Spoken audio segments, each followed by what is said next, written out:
Class 12-এর ছাত্রছাত্রীদের স্বাগত। আমরা আগে শিখেছি প্রিজমের মধ্য দিয়ে আলোকরশ্মির চ্যুতি। তো সেই চ্যুতি দেখেছিলাম আমরা ডেল্টা সমান I1 plus I2 minus A। I1 হলো প্রিজমের প্রথম তলে আপতন কোণ, I2 হলো প্রিজমের দ্বিতীয় তল থেকে নিশ্চিত রশ্মি অবিলম্বের সঙ্গে যে কোণ করে অর্থাৎ প্রতিসরণ কোণ, আর এ হলো প্রিজমের প্রতিসারক কোণ।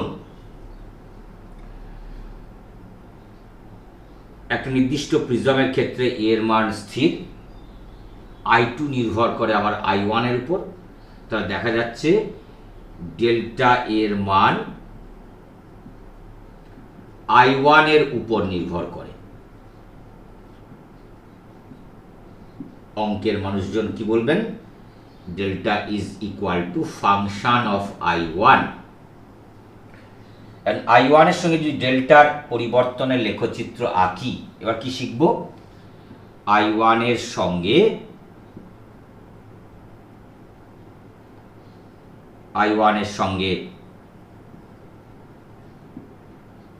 ডেল্টা এর পরিবর্তনের লেখচিত্র আঁকতে দেয় পরীক্ষায়। কিরকম লেখচিত্র? দুটো অক্ষ, আনুভূমিক অক্ষ বরাবর কারণ I1, উল্লম্ব অক্ষ বরাবর ডেল্টা। I1 ডেল্টা গ্রাফ যদি আঁকি, আমরা দেখতে পাবো I1 এর মান বাড়ার সঙ্গে সঙ্গে ডেল্টার মান কমে একটা ন্যূনতম মানে পৌঁছে আবার বাড়তে থাকে। I1 এর এই মানটাকে বলা হয় ন্যূনতম চ্যুতি। ন্যূনতম চ্যুতি কোণ কি বলবো? I1 এর বৃদ্ধির সঙ্গে ডেল্টা এর মান কমতে থাকে এবং একটি ন্যূনতম মানে পৌঁছে আবার I1 এর বৃদ্ধির সঙ্গে ডেল্টা এর মান বাড়তে থাকে।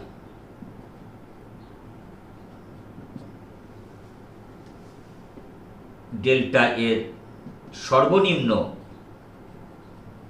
ওই মানকে বলে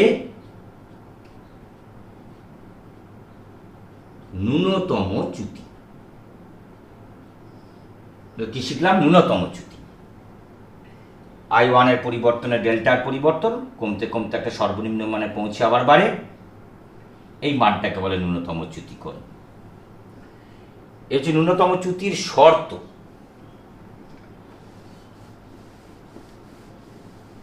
ন্যূনতম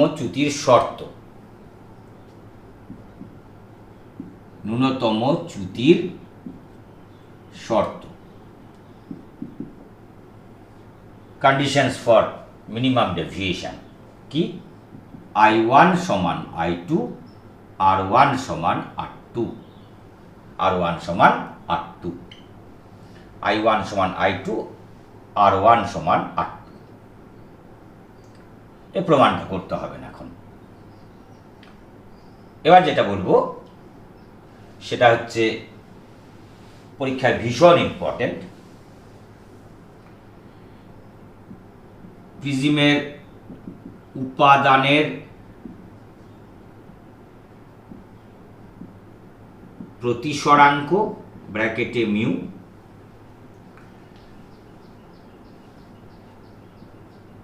প্রিজমের মধ্য দিয়ে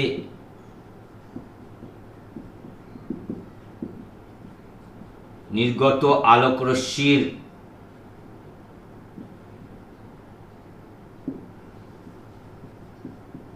ন্যূনতম চ্যুতি কোণ ব্র্যাকেটে ডেল্টা সাফিক্স এম এবং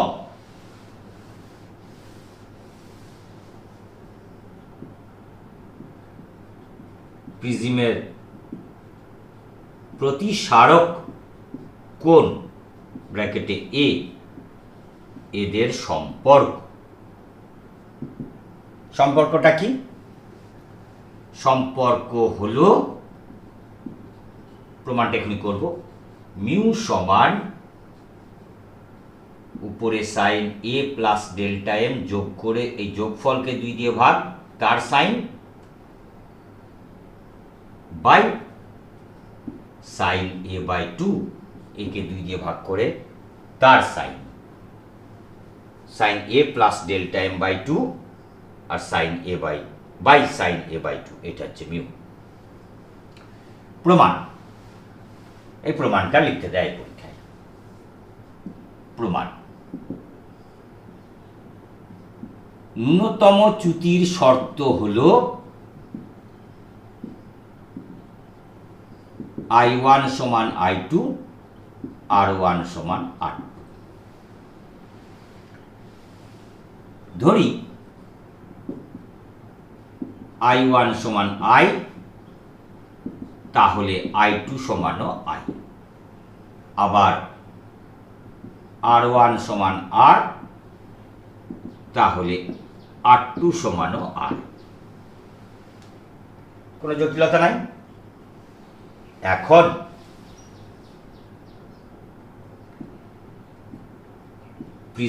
প্রিজমের মধ্য দিয়ে নির্গত আলোক রশ্মির চ্যুতি ডেল্টা হলে, আমরা গত ক্লাসে প্রমাণ করেছি ডেল্টা সমান I1 প্লাস I2 মাইনাস এ। তাহলে ডেল্টা সমান ডেল্টা এম, যেখানে ডেল্টা এম হলো ন্যূনতম চ্যুতি কোণ,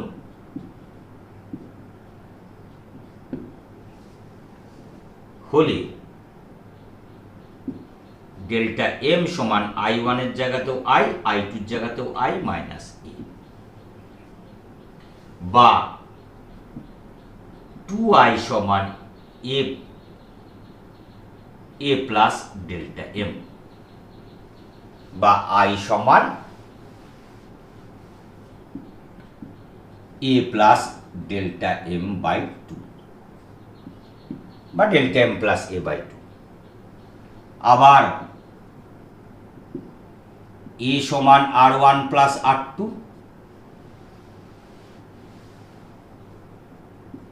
ন্যূনতম চ্যুতির ক্ষেত্রে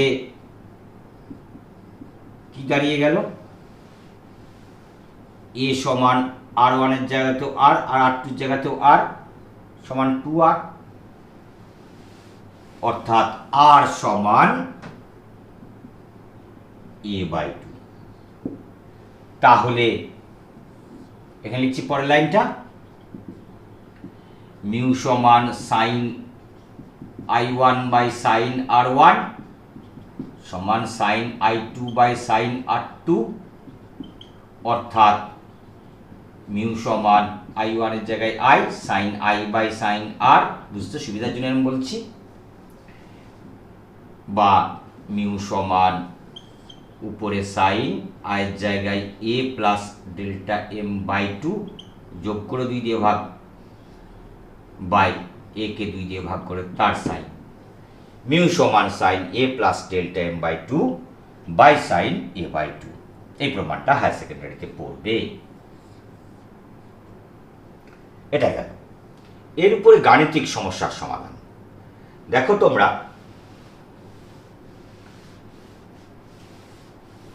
গাণিতিক সমস্যার সমাধান 3 রকম ভাবে অঙ্কগুলো করতে পারে। 3 রকম ভাবে গাণিতিক সমস্যার সমাধান। সূত্র হচ্ছে মিউ সমান sine A plus delta M by 2 by sine A by 2, bracket দেবে, তাহলে ভুলটা হওয়ার সম্ভাবনা কমে যাবে। একটা হচ্ছে কি, এ ডেল্টা এম দিয়ে দিল, মিউ চাইল, এই একটা। 2, এটা অনেক সোজা। 2 হচ্ছে মিউ এ দিয়ে দিল, ডেল্টা এম চাইতে পারে। 3, মিউ ডেল্টা এম দিয়ে দিল না, দেওয়া হলো আর কি, এ চাওয়া হলো। 3 রকম ভাবে অঙ্কটা আসতে পারে। একটা উদাহরণ দিই, এই উদাহরণ দিয়ে তোমরা ঘুরিয়ে ঘুরিয়ে করবে। উদাহরণ,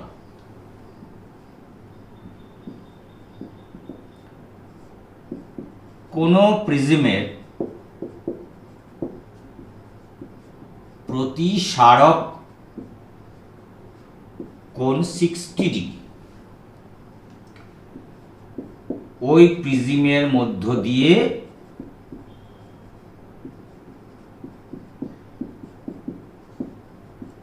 নির্গত আলোক রশ্মির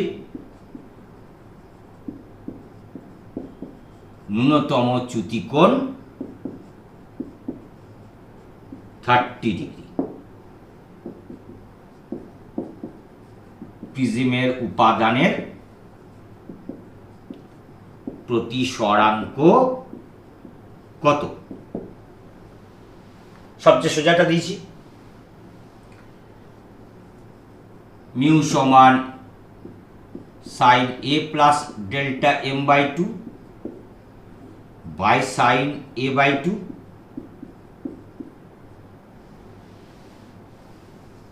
বা মিউ সমান সাইন এ কত 60 degree, delta M 30 degree by 2 by sine 60 degree by 2, বা মিউ সমান উপরে দেখো 60 ডিগ্রি প্লাস 90 ডিগ্রি, 90 কে 2 দিয়ে ভাগ 45 degree, sine 45 degree by sine 30 degree.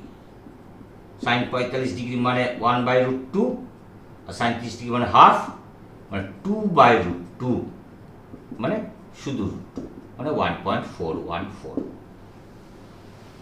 ওই কাচের প্রতিসরাঙ্ক 1.5 এর কাছাকাছি। এইখানেই যদি অঙ্কটা ঘোরাতো, প্রতিসারক কোণ বলে দিল আর প্রতিসরাঙ্ক বলে দিল, ন্যূনতম চ্যুতিকোণ চাইল, সেটা কি হবে? তখন মিমের জায়গায়, তাহলে পরের অঙ্কটা আরেকটা দেখছি।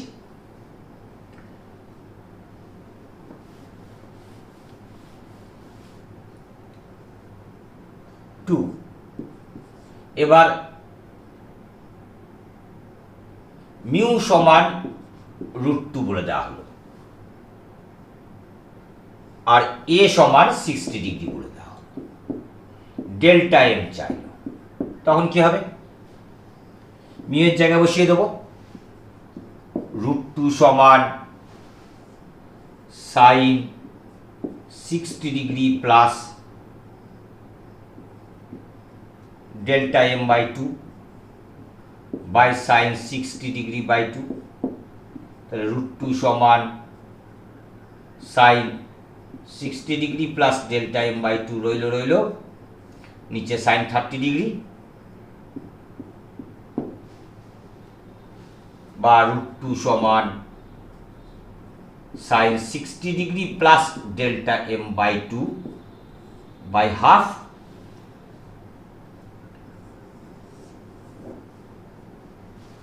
বা এই হাফের দুটো উপর উঠে গেল, √2 সমান 2 into sine 60 degree plus delta M by 2, 2 নিচে নেমে গেল, 1/√2 হয়ে গেল, 1/√2, 2 নিচে নেমে গেল, √2/2, 1/√2 সমান sine 60 degree plus delta M by 2, 1/√2 মানে সাইন 45 ডিগ্রি। করার কায়দাগুলো ফলো করে যেতে হবে।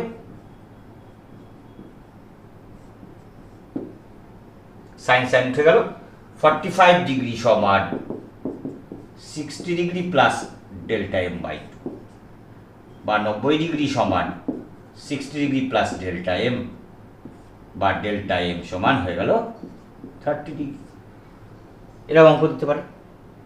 এই ডাটাটাকে দিয়েই ওনারা ডেল্টা এম বলে দিলেন আর মিউ বলে দিলেন, দিয়ে এ চাইলেন। তখন অঙ্কটা আরেকটু শক্ত হবে, পাট করে নিতে হবে, উপরটার ফর্মুলা করতে হবে সাইন এ প্লাস বি এর দিয়ে, সেইখান থেকে তোমরা এর মান পেয়ে যাবে 60 ডিগ্রি। তাহলে এইটুকু পড়ানো রইল। ভালো থাকো, সুস্থ থাকো। পরের দিন পড়াবো পাতলা প্রিজম, থিন প্রিজম, পাতলা প্রিজম, থিন প্রিজম, যার প্রতিসারক কোণ 10 ডিগ্রির কম, তার ক্ষেত্রে আলোক রশ্মির চ্যুতি।